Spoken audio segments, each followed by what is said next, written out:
மன்னராட்சி காலங்களில் அந்த காலத்தில் படை தளபதிகளாக, படை வீரர்களாக மற்றும் நெசவு தொழில் செய்த சமூகமாக இவர்கள் விளங்கியிருக்கிறார்கள். பெரும்பான்மையான இச்சமூக மக்கள் முதலியார் என்கிற பட்டத்தை தம் பெயருக்கு பின்னால் போடுகிறார்கள். இவர்கள் ஆண்வழி வம்சாவளியை கண்டறிந்துவதற்கு கோத்திர முறையை பின்பற்றுகிறார்கள். பெரும்பான்மையான இந்த சமூகத்தினர் கோத்திரம் என்பதை கூட்டம் அல்லது பங்காளி வகைரா என்று சொல்லி வருகிறார்கள். செங்குந்தர் என்ற பெயர் வருவதற்கான காரணம் என்னவென்றால், செங்குந்தர் அதாவது செங்குந்தம் என்றால் இரத்தத்தால், அதாவது செம்மை, சிவந்த வேல் என்று பொருள். செங்குந்தர் என்றால் அத்தகைய செந்நிறமான வேல் ஆகிய ஈட்டியை உடையவர்கள் என்று பொருள்.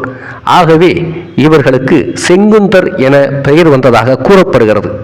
கைக்கோளர் என்றால் வலிமையான, அதாவது கோல் வலிமை, கைகளை வலிமையாக வைத்திருப்பவர்கள், வலிமையான கைகளை உடையவர்கள் என்று பொருள் கைக்கோளர் என்பது.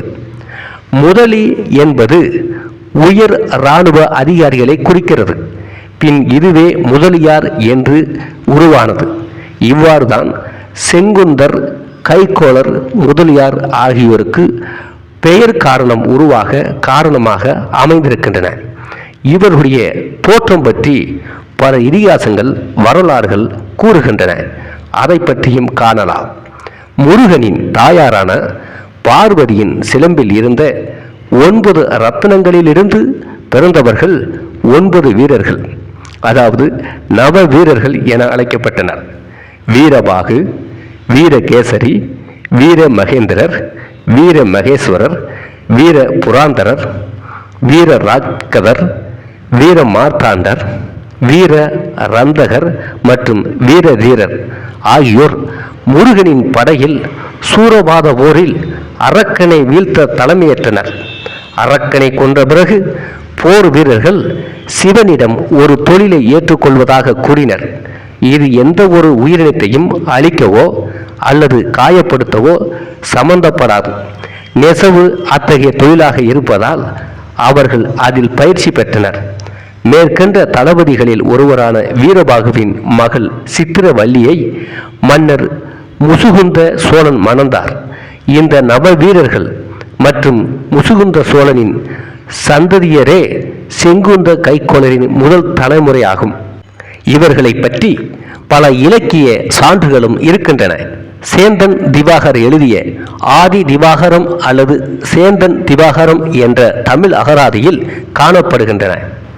செங்குந்த படையர், சேனை தலைவர் தந்துவாயர், காருகர், கைக்கோளர் என்ற 6ஆம் நூற்றாண்டு வரிகள் மூலம் செங்குந்தர், சேனை தலைவர், தத்துவாயர், காருகர் ஆகிய 5 பெயர்களும் ஒரே மக்களை குறிக்கும் பெயர்கள் என அறிய முடிகிறது. இந்த அகராதி அநேகமாக 6ஆம் நூற்றாண்டில் இருந்து அவர்களை நெசவாளர்கள் மற்றும் சேனாதிபதிகள் என்று குறிப்பிடுவதன் மூலம் அந்த நேரத்தில் சமூகத்தில் அவர்களின் இரட்டை பங்கை குறிக்கும் அகம்படிகளான இவர்கள் சேனாதிபதி பதவியை அடையலாம் என்பதை அறிய முடிகிறது. மேலும் இவர்கள் குறிஞ்சி நாட்டார் என கல்வெட்டுகளில் குறிப்பிடுவதால் இவர்கள் குறிஞ்சி நில அகம்படியார்கள் எனவும் அழைக்கப்படுகிறார்கள். சோழர் காலத்திலும் இவர்கள் வாழ்ந்ததற்கான வரலாறுகள் இருக்கின்றன. இடைக்கால சோழர் காலத்தில் கைக்கோளர் இராணுவத்தில் பணியாற்றினார்கள். பல செங்குந்தர்கள் சேனாதிபதிகளாகவும் படைத்தளபதிகளாகவும் அணிபதிகளாகவும் படைத்தலைவர்களாகவும் சோழர்களின் அரசில் இருந்திருக்கிறார்கள். செங்குந்த கைக்கோள சேனாதிபதிகள், சமந்த சேனாதிபதிகள் அல்லது சேனை தலைவர் அல்லது 3 கைமா சேனை தலைவர் என்று அழைக்கப்பட்டு இருக்கிறார்கள். சோழர் படையில் தெரிஞ்ச கைக்கோளப்படை என்னும் படைப்பிரிவு இருந்தது. கல்வெட்டுக்கள் மூலம் இது பற்றி அறிய முடிகிறது. அவை என்னவென்றால், அபிமான பூஷண தெரிஞ்ச கைக்கோளப்படை, அருள்மொழி தேவ தெரிஞ்ச கைக்கோளப்படை, கண்டராதித்த தெரிஞ்ச கைக்கோளப்படை, கரிகால சோழ தெரிஞ்ச கைக்கோளப்படை, சமரகேசரி தெரிஞ்ச கைக்கோளப்படை, சிங்களாந்தக தெரிஞ்ச கைக்கோளப்படை, பராந்தக சோழ தெரிஞ்ச கைக்கோளப்படை, பார்த்திப சேகர தெரிஞ்ச கைக்கோளப்படை, வீர சோழ தெரிஞ்ச கைக்கோளப்படை, விக்ரம சோழ தெரிஞ்ச கைக்கோளப்படை என 10 கைக்கோள படைகள் இருந்திருக்கின்றன. அந்த மன்னர் பெயரை முன்னோட்டமாக வைத்து அவருடைய படை என அழைக்கப்பட்டது. 11ஆம் நூற்றாண்டின் கல்வெட்டின்படி சோழ வம்சத்தின் ஆட்சி காலத்தில் செங்குந்த கைக்கோளர் நெசவு மற்றும் வர்த்தகத்தில் தங்களது ஈடுபாட்டை வளர்த்து கொண்டார்கள். அத்துடன் அந்த நலன்களை பாதுகாக்க அவசியமான இராணுவ விஷயங்களில் ஒரு பங்கையும் கொண்டிருந்தனர். அவர்கள் சோழர் காலத்தில் ஐயவோல் 500 வர்த்தக குழுவின் ஒரு பகுதியாக இருந்தனர். மேலும் 8ஆம் நூற்றாண்டிலேயே அவர்கள் படைகள் இருந்ததாகவும் சோழ பேரரசர்களுக்கு மெய்காப்பாளர்களாக செயல்பட சில குறிப்பிட்ட நபர்கள் நியமிக்கப்பட்டதாகவும் குறிப்புகள் உள்ளன. இத்தகைய வரலாற்று பகிர்வுகள் அவர்களின் இராணுவ செயல்பாட்டை வலியுறுத்துகின்றன. கவிஞர் ஒட்டக்கூத்தர் அவர்களை மகிமைப்படுத்துவதோடு அவற்றின் தோற்றம் தெய்வங்களின் படைகளுடன் இருப்பதாக அறிவுறுத்துகிறார். விஜய ராமசாமியின் கூற்றுப்படி 13ஆம் நூற்றாண்டின் முற்பகுதியில் ஏராளமான செங்குந்த கைக்கோளர்கள் தொண்டை மண்டலத்தில் இருந்து கொங்கு மண்டலத்துக்கு குடிபெயர்ந்திருக்கிறார்கள். காங்கேயன் என்னும் சிற்றரசன் 12ஆம் நூற்றாண்டில் வாழ்ந்தவர். புலவர் ஒட்டக்கூத்தரை பேணியவர். 2ஆம் குலோத்துங்கன் ஆட்சிக்கு உட்பட்டு ஆண்டு வந்த சிற்றரசன். இவரது தலைநகர் காஞ்சிபுரம். போர் மரபர்களாக விளங்கிய செங்குந்த கைக்கோளர் மரபினன் புரவலர் ஒட்டக்கூத்தர் இவரை போற்றிய நூல் காங்கேயன் 4000 கோவை இவரை பற்றி கூறுகிறது. சோழ சமுதாயத்திலும் சோழ இராணுவத்திலும் செங்குந்த கைக்கோளரின் தாக்கம் மிகவும் குறிப்பிடத்தக்கதாக இருக்கிறது. 13ஆம் நூற்றாண்டுக்கு பிறகு விஜயநகர பேரரசு உருவாக காலகட்டத்தில் பின்னர் இவர்கள் முழுமையாக நெசவு தொழிலுக்கு மாறினார்கள். நெசவு தொழிலோடு நிலக்கிழாளர்களாகவும் விவசாயிகளாகவும் வணிகர்களாகவும் கூட உருவெடுத்தனர். வரலாற்று ஆசிரியர் தீபக்குமார் அவர்களின் கூற்றுப்படி செங்குந்த கைக்கோள நெசவாளர்கள் பெரும்பாலும் குடித்திறனை, அதாவது நிலக்குத்தகை, பயிரிடும் உரிமை மற்றும் காணியாட்சியையும், அதாவது நிலத்தின் மீதான பரம்பரை உரிமை கொண்டு விளங்கினர். விஜயநகர சாம்ராஜ்யத்தின் சதாசிவ ராயாவின் காலத்தில் பிரம்மபுரீஸ்வரர் கோவிலின் ஸ்தானதர் அவர்கள் செங்குந்த கைக்கோளர் படைப்பிரிவின் சில நிலங்களை பயிரிடுவதாக ஒரு ஒப்பந்தம் செய்தனர். ஹிமான்ஷு பிரபா ராயின் கூற்றுப்படி 1418ஆம் ஆண்டில் திருவண்ணாமலை கோவிலில் செங்குந்த கைக்கோளர்களுக்கு சங்கு ஊதுவதற்கும் பல்லக்குகள் மற்றும் யானைகளை சவாரி செய்வதற்கும் உரிமை வழங்கப்பட்டது. 16ஆம் நூற்றாண்டில் சில செங்குந்த கைக்கோளர்கள் கொங்கு நாட்டில் இருந்து கேரள பகுதிக்கு குடிபெயர்ந்தார்கள். இன்று கேரளாவில் இவர்கள் கேரள முதலி அல்லது கைக்கோள முதலி என்று அழைக்கப்படுகிறார்கள். திருப்பதி, திருவரங்கம் போன்ற ஆலயங்களை நிர்வகிக்கும் பொறுப்பிலும் திருவண்ணாமலையில் பல்வேறு சடங்குகளை நடத்தவும் உரிமை பெற்றிருக்கிறார்கள். மேலும் பல ஆலயங்களுக்கு நிலம், நடை உள்ளிட்ட பல்வேறு நிபந்தனைகளை இவர்கள் அளித்திருக்கிறார்கள். சண்முகன்றன் சேனாதிபதிகளும் சேனையும் ஆனவர் செங்குந்தரே, சிங்களமாதிய பல்தேயம் வென்றவர் செங்குந்தரே என்ற பழைய நூல்களில் வரும் அடிகளால் பாடல்களால் செங்குந்தர் தன்மை வரலாறு சரித்திரம் விளங்குகிறது. இவர்கள் பல கோத்திரங்களும் இருக்கின்றன. இந்த சமூகத்தினர் கோத்திரம் என்பதை கூட்டம் அல்லது பங்காளி வகையரா அல்லது குல வம்சம் என்று சொல்லி வருகிறார்கள். கோத்திரம் பங்காளி வகையரா என்பது ஆண்வழி வம்சாவளியையும் உறவு முறையாலும் வம்சாவளியாலும் இணைக்கப்பட்டுள்ள ஒரு மக்கள் குழுவாகும். ஒரு கோத்திரத்தை சேர்ந்தவர்கள் அதே கோத்திரத்தை சார்ந்த குடும்பத்தில் பெண் எடுக்க மாட்டார்கள். அதாவது இதை கிளை என்று சொல்வார்கள். முக்குளத்தூர் தேவர் சமூகத்தில் கொண்டையன்கோட்டை மறவர் என்ற இனத்தில் கிளை என்று சொல்வார்கள். ஒரே கிளையை சேர்ந்தவர்கள் திருமணம் செய்து கொள்ள மாட்டார்கள். அது சகோதர சகோதரி உறவு முறை என்பதாகும். அதனால் அவர்கள் மாற்று கிளையைத்தான் திருமணம் செய்து கொள்வார்கள். அதே போன்றுதான் கைக்கோளர் செங்குந்தர் சமூகத்திலும் கோத்திரம் என்ற முறை பின்பற்றப்பட்டு வருகிறது. அதாவது உலகத்தில் உள்ள அனைத்து கோத்திரத்தை சார்ந்தவர்கள் அண்ணன் தம்பி உறவு முறை உள்ளவர்கள். இவர்கள் அனைவரும் நல்லான் என்ற ஒருவரின் வழித்தோன்றலாகும். ஆகவே ஒரே கோத்திரத்தை சார்ந்தவர்கள் தங்களுக்குள் பெண்ணெடுத்து கொள்ள மாட்டார்கள். ஒரே கோத்திரத்தை கூட்டாளி பங்காளி வகையறா குலவம்சம் சேர்ந்தவர்கள் பங்காளி முறையாகும். அதாவது அண்ணன் தங்கச்சி உறவு முறையாகும். ஆகவே ஒரே கோத்திரத்தில் திருமணம் செய்து கொள்ள மாட்டார்கள். இந்த முறைதான் தேவர் சமூகத்தில், கொண்டையங்கோட்டை மறவர் சமூகத்தில் இருக்கிறது. அவர்களுக்கு கிளை, இவர்களுக்கு கோத்திரம், அவ்வளவுதான் வித்தியாசம். இந்த சமூகத்தில் 400க்கும் மேற்பட்ட கோத்திரங்கள் உள்ளன. அது பற்றியும் காணலாம். விஸ்வஸ்வரர் கோத்திரம், அகஸ்தீவரர் கோத்திரம் திருவலாங்காடு, அகத்தி சின்னான் கூட்டம், அகத்தி பிச்சான் கூட்டம், அன்னதான சோழர் கோத்திரம், இது சமயம் பட்டம் எனவும் அழைக்கப்படுகிறது. அன்னூரான் கோத்திரம், அன்னமார் கோத்திரம், அண்ணாத்தார் கோத்திரம், அந்தியூரார் கோத்திரம், அல்லாம்பழனி கோத்திரம், இதை அன்னம் கோத்திரம் எனவும் அழைக்கிறார்கள்.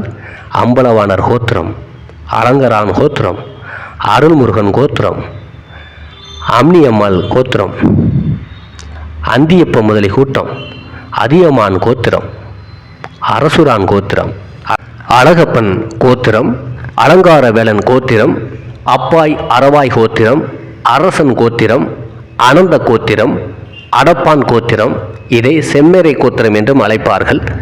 ஆண்டி கோத்திரம், இதை வேம்பகுமாரன் கோத்திரம் என்றும் அழைப்பார்கள்.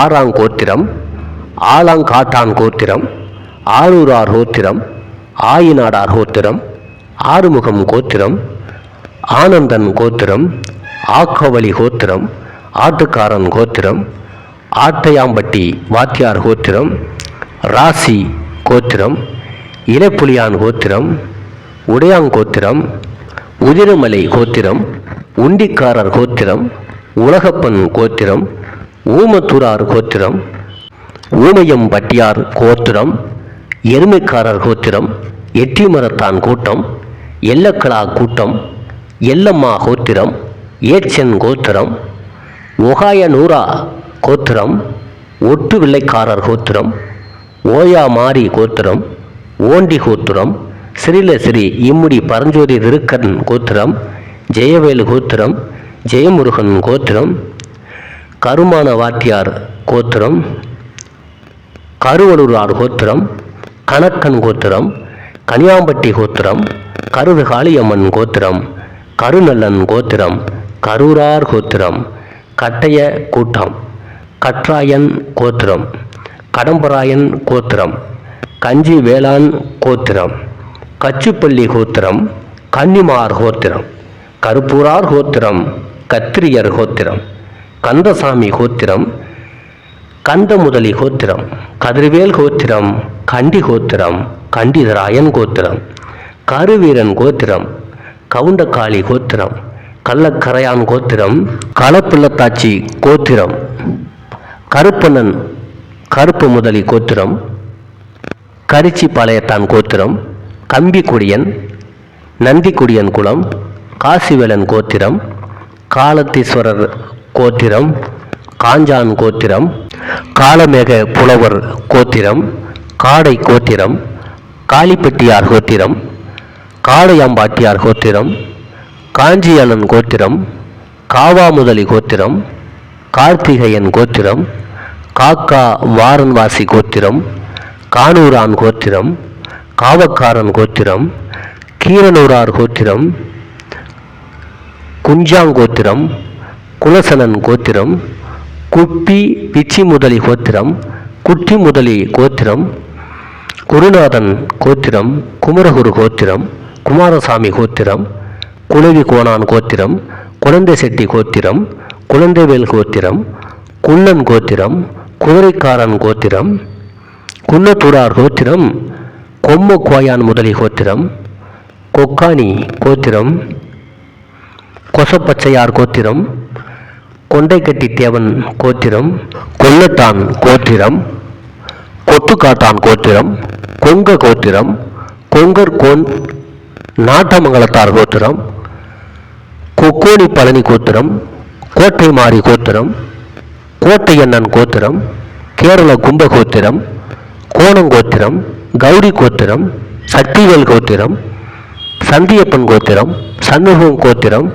சரவண பவா கோத்திரம், சம்பங் கோத்திரம், சம்ப கருங்காலி குலம், சடதேவர் சடைத்தேவர் கோத்திரம், சடையம்பாளையத்தார் கோத்திரம், சரவத்தூர் கோத்திரம், சமயமுதலி கோத்திரம், சமுத்திரவாளையத்தார் கோத்திரம், சாமகுலத்தார் கோத்திரம், சாவன் அப்பாச்சி கோத்திரம், மார்க்கண்டேயன் கோத்திரம், சிறுவெங்கை கோத்திரம், சின்ன குளத்தூர் கோத்திரம், சிலம்பு முதலி கோத்திரம், சிலம்பண்ணன் கோத்திரம், சின்ன பட்டக்காரன் கோத்திரம், சின்னாஞ்செட்டி கோத்திரம், சிதம்ப முதலி கோத்திரம், சிதம்பரத்தான் கோத்திரம், சித்தநாதன் கோத்திரம், சின்னண்ணன் பெரியண்ணன் கோத்திரம், சிங்காரவேல் கோத்திரம், சிங்காண்டி கோத்திரம், சிவியுரார் கோத்திரம், ஸ்ரீரங்க முதலி கோத்திரம், சுப்பிரமணியம் கோத்திரம், சுப்பிரமணிய முதலி கோத்திரம், சுவாமிநாதன் கோத்திரம், சூரிய முதலி கோத்திரம், செங்கலை கோத்திரம், சென்னி கோத்திரம், செம்மாரர் கோத்திரம், செம்ப முதலி கோத்திரம்,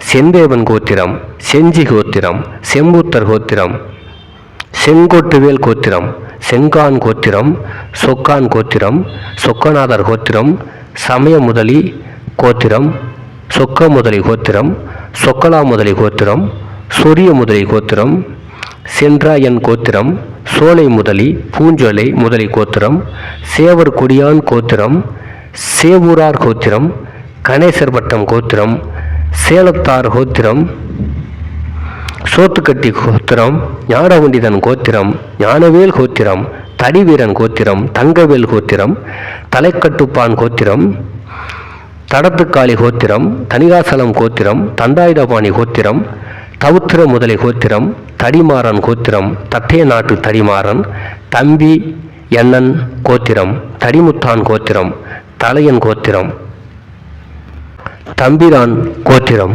தாச முதலி கோத்திரம், தாடிக்கொம்பர் கோத்திரம், தாண்டவ முதலி கோத்திரம், தானா முதலி கோத்திரம், தாரை நாட்டமைக்காரர் கோத்திரம், பூவேல் நாட்டு பட்டக்காரர், திமிரியான் கோட்டம், திருப்பலீஸ்வரர் கோத்திரம், தீர்த்த முதலி கோத்திரம், தீர்த்தகிரி கோத்திரம், தூங்கா நாரி கோத்திரம், தூங்கா நதி கோத்திரம், தெற்கத்தையன் கோத்திரம், தேருமுட்டியார் கூட்டம், தேவதாண்டவ கோத்திரம், தொட்டிக்காரர் கோத்திரம், கைலாசம் முதலி, தொண்டை மண்டல பட்டம் கோத்திரம், நல்லான் கோத்திரம், நல்லமுத்தான் கோத்திரம், நாரி சௌராமங்கலத்தோர் கோத்திரம், தேவேந்திரன் தேவர் முதலி கோத்திரம், நல்லதம்பிரான் கோத்திரம், நம்பியப்பன் கோத்திரம், நவகற்கள் அணிந்த கோத்திரம், நாராயணன் கோத்திரம், நாகமுதலி கோத்திரம், நாகமுதலி கோத்திரம், நாமக்காரன் கோத்திரம், நெய்க்காரன் கோத்திரம், நொச்சில் வீரப்பன் கோத்திரம், பட்டி கோத்திரம்,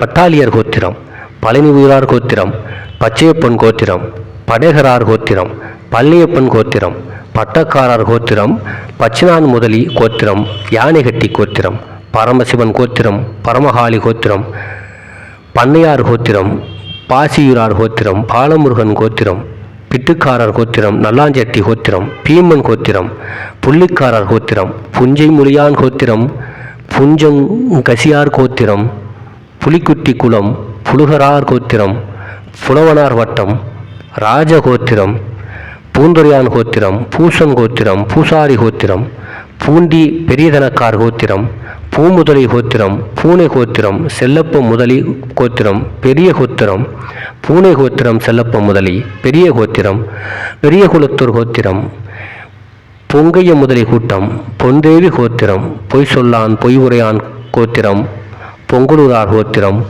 பொஞ்சி கோத்திரம், போக்கர் கோத்திரம், மணிக்கட்டி சடையன் கோத்திரம், மணல் கொடியார் கோத்திரம், மத்தாளக்காரர் கூட்டம், மன்னையர் கோத்திரம், மயில்வாகனன் கோத்திரம், மயூரப்பிரியன் கோத்திரம், மல்லூரான் கோத்திரம், மகிழி கோத்திரம், மாகாளி கோத்திரம், மாற்றாயன் கோத்திரம், மாணிக்கவேல் கோத்திரம், மாணிக்கம் கோத்திரம், மாம்பாக்கர் கோத்திரம், மானூரார் கோத்திரம், மாயன் கோத்திரம், முனிய முதலி கோத்திரம், முத்துக்குமரன் கோத்திரம், சாவடி முத்தன்ன முதலிகுலம், முருகன் கோத்திரம், மூக்கு தொண்டி கோத்திரம், மூக்கு குத்தி கச்சாடை கோத்திரம், மூப்பன் கோத்திரம், மொக்கையன் கோத்திரம், முண்டுக்காரர் கூட்டம், மொட்டையப்ப முதலி கோத்திரம், மௌசியர் கோத்திரம், ராஜ ஜாலதண்டர் கோத்திரம், ரத்னகிரி கோத்திரம், கோலி குஜான் கோத்திரம், ராக்கட் வெட்டான் கோத்திரம், ராக்கி கோத்திரம், ராமச்சந்திரன் கோத்திரம், வைரம் கோத்திரம், வடுவன் கோத்திரம், வடிவேல் கூட்டம், வலியன் கோத்திரம், வஜ்ரவேல் கோத்திரம், வடகுத்தியார் கோத்திரம், வரத முதலி கோத்திரம், வானவராயன் கோத்திரம், வாழ்த்து முதலி கோத்திரம், வாத்தி முதலி கோத்திரம், விருமாண்டான் கோத்திரம், விருமாண்டை கோத்திரம், வினையறுத்தான் கோத்திரம், வினிதித்தான் கோத்திரம், வீரபத்திரன் கோத்திரம், வீரமுத்து கூட்டம், வீரமுத கோத்திரம், புதற்றூர் வீரமுத கோத்திரம், புதற்றூர்பேட்டை கோத்திரம், வீரவேல் கூட்டம், வீரன் கோத்திரம், வீரகுமார் கோத்திரம், வெள்ளை சித்தர் கோத்திரம், வெள்ளை மணிக்காயரார் கோத்திரம், வெள்ளையம்பர் கோத்திரம், வெள்ளையம்மன் கோத்திரம், வாரக்கநாடு வட்டக்காரர், வெற்றிவேல் கோத்திரம், வெறியன் கோத்திரம், வெள்ள வளத்தம் கோத்திரம், வெள்ளாத்தூரார் கோத்திரம், வேண்டராயன் கோத்திரம், வேளவர் கோத்திரம், வேட்டிக்காரர் கோத்திரம், வைரவேல் கோத்திரம், துருவத்தார் கோத்திரம், மலையகுளம் கோத்திரம், தலப்பாக்காரர் கோத்திரம், சூராண்டி குளம், பிச்சைக்குளர் குளம், திமிரி நமசி குளம், பெரியான் கோத்திரம், குமரப்ப முதலி குளம், 6 நாட்டு பட்டக்காரர் கோத்திரம், 24 நாட்டு பட்டக்காரர் கோத்திரம் என பல கோத்திரங்கள் இருக்கிறது. இந்த கோத்திரத்தை வைத்தே அவர்கள் மிக பெரும் சமூகத்தை சார்ந்தவர்கள் என்பதை அறிய முடிகிறது.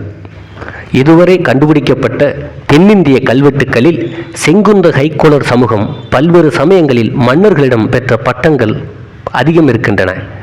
முதலியார், சமய முதலி, கந்தராயன், கேடரதையன், வீரதீர பல்லவராயன், காடவராயன், சேனாதிபதி, சமய சேனாதிபதி, சமந்த சேனாதிபதி, பட்ட மனம் காத்தான், கனிங்கராயன், மலுவ சக்கரவர்த்தி, இருங்கோலன், வாதராயன், உயவந்தன், பாண்டிய தரையன், அரையான், அரசுதேவன், பாண்டியன், பிரம்மராயன், முடிகொண்ட சோழன், கனகராயன், சித்ராயன், கச்சிராயன், விழுதி பன்மகன், கண்டியத்தேவன், நாட்டார், நாடாழ்வார், பெருமாள், செட்டி, சோழகங்கன், சோழகோனார், விஜயராயன், காளிங்கராயன், பட்டமானங்காத்தான், கன்னட வல்லானை வென்றான் போன்ற பல பெட்டங்கள் மன்னர்கள் மூலம் முதலியார்களுக்கு செங்குந்தர்களுக்கு வழங்கப்பட்டு இருக்கிறதாக வரலாற்று சான்றுகள் கூறுகின்றன.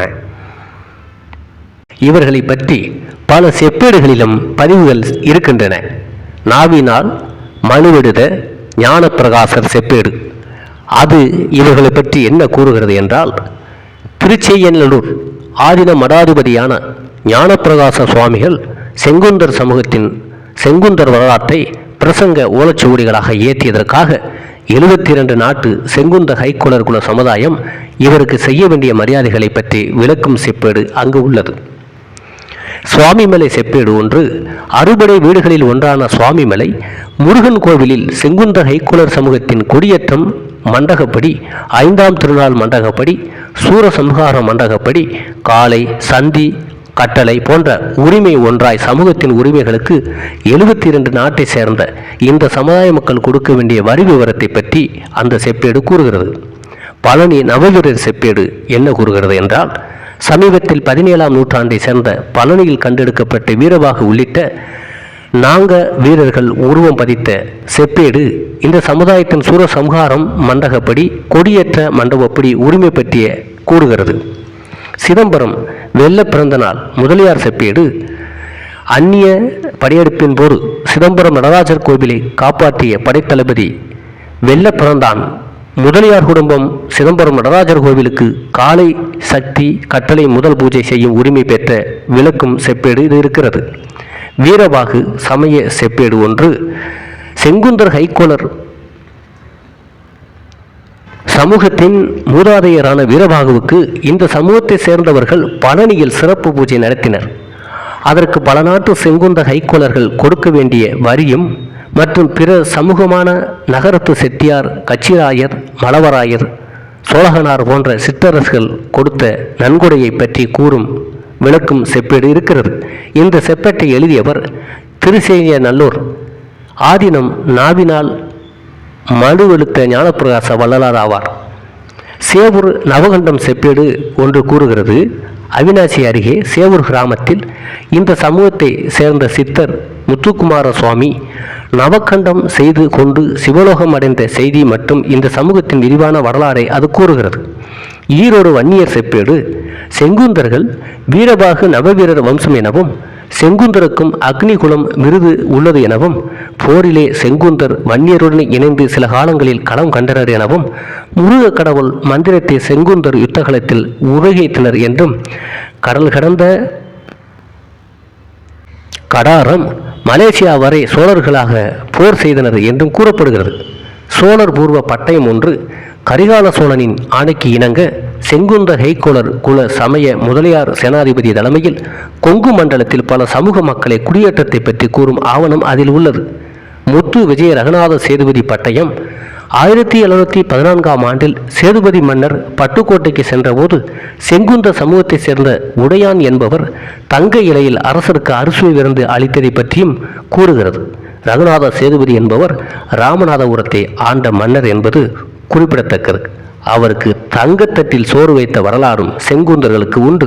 இது மட்டுமின்றி பல இலக்கிய குறிப்புகளும் செங்குந்தர்கள் பற்றி கூறுகிறது. செங்குந்தர் பிரபந்த திரட்டு என்ற இலக்கிய குறிப்பு செங்குந்த கைக்கோளர்களை பற்றிய பல்வேறு புலவர்கள் பல காலகட்டங்களில் பாடியதை தொகுத்து செங்குந்தர் பிரபந்த திரட்டு என்று நூலாக பதிக்க பெற்றுள்ளது. இது முதலில் வண்ண களஞ்சியம் காஞ்சி ஸ்ரீ நாகலிங்க முனிவரால் 1924 வெளியிடப்பட்டது. 1993 சபாபதி முதலியார் அவர்களால் மீண்டும் வெளியிடப்பட்டது. இடைக்கால சோழர்களுக்கு முன்னரே செங்குந்த கைக்கோளர்களை பற்றிய செய்திகள் பல சமணர் கல்வெட்டுகளிலும் கண்டறியப்பட்டு உள்ளன. செங்குந்தர் பிள்ளை தமிழ் என்றும் இலக்கிய நூலில் இது ஞானப்பிரகாச சுவாமிகள், திரிசிபுரம் கோவிந்த பிள்ளை மற்றும் லக்குமணசாமி ஆகியோரால் எழுதப்பட்டது. பனை இலை கையெழுத்து பிரதிகளில் இருந்து எடுக்கப்பட்ட செங்குந்தர்களை பற்றிய பாடல்களின் தொகுப்பு. இது 18ஆம் நூற்றாண்டில் காஞ்சிபுரத்தில் முதலில் வெளியிடப்பட்டது. ஈட்டி 70 என்ற இலக்கிய நூல் செங்குந்தர் கைக்கோளர்களை பற்றிய முக்கிய இலக்கிய படைப்பு. 2ஆம் ராஜராஜ சோழரின் ஆட்சியில் 12ஆம் நூற்றாண்டில் எழுதப்பட்ட ஒட்டக்கூந்தரின் கவிதைகள் இதில் அடங்கும். இது செங்குந்தர்களின் புராண தோற்றம், செங்குந்தர் தலைவர்களின் பயணம் ஆகியவற்றை விவரிக்கிறது மற்றும் 1008 கைக்கோளர் தலை துண்டித்து கொண்டது அதை எழுத முயற்சிக்கிறது. இவ்வாறு இலக்கியங்களும் இவர்கள் பற்றி கூறுகிறது. எழுபெழுபது இது ஒட்டக்கூத்தர் எழுதிய ஈட்டி இயேசுபாத்தின் தொடர்ச்சியான எசுபேஜுபாது. இந்த வேளையில் 1008 செங்குந்தர்களின் தலைகளை அந்தந்த உடல்களுக்கு மீண்டும் இணைக்குமாறு சரஸ்வதி தெய்வத்தை வணங்குவது களிப்பெருகுவது. இது 3ஆம் குலோத்துங்க சோழன் தொகுத்து 10 சரணங்களின் தொகுப்பு. 1008 தலைகள் மீண்டும் இணைக்கப்பட்ட போது மகிழ்ச்சியை வெளிப்படுத்த இந்த சரணங்கள் பாடிய பிறகு எழுதப்பட்டன.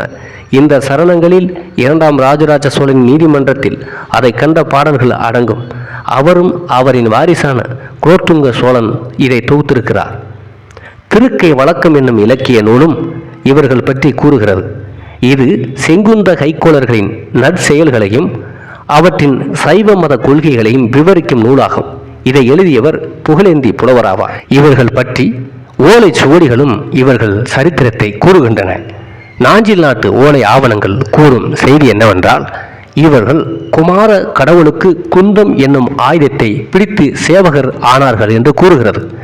அதனால் செங்குந்தர் என அழைக்கப்பட்டனர் என்றும் கூறுகிறது.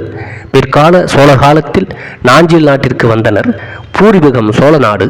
இவர்கள் நாஞ்சில் நாட்டில் கச்சாளர், அதாவது காஞ்சிபுரத்தார் என பேச்சு வழக்கில் அழைக்கப்பட்டனர்.